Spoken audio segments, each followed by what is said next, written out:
नमस्कार, आपण पाहत आहात डहाणू मित्र न्यूज नेटवर्क. पाहूयात काही ठळक आणि महत्त्वाच्या घडामोडी. वाडा तालुक्यात भीषण स्फोट, सुतळी बॉम्ब बनवणाऱ्या ठिकाणी दुर्घटना, एक ठार अनेक जखमी. वाडा तालुक्यातील कोणसई गावात आज दुपारी एक भीषण स्फोट होऊन परिसरात खळबळ उडाली आहे.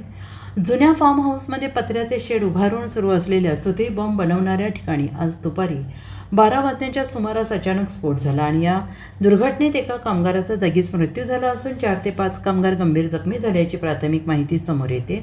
हा स्फोट एवढा तीव्र होता की परिसरात मोठा आवाज घुमला. आजूबाजूच्या नागरिकांमध्ये भीतीचं वातावरण निर्माण झालं आणि घटनेनंतर तात्काळ स्थानिकांनी मदतकार्य सुरू करत जखमींना बाहेर काढलं. सर्व जखमींना तातडीनं वाडा ग्रामीण रुग्णालयात दाखल करण्यात आलेलं असून त्यांच्यावर उपचार सुरू आहेत.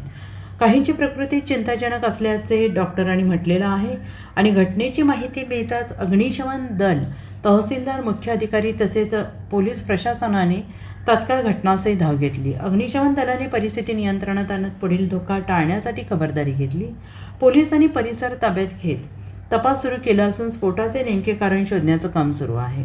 प्राथमिक तपासात या ठिकाणी सुतळी बॉम्ब तयार करण्याचं काम सुरू असल्याचा संशय व्यक्त करण्यात येतो आहे.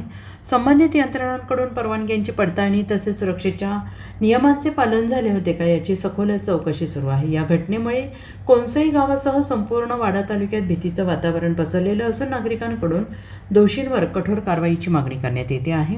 प्रशासनाने या प्रकरणी निष्काळजीपणा किंवा बेकायदेशीर कृत्ये आढळल्यास कठोर पावले उचलण्याचे संकेत दिले.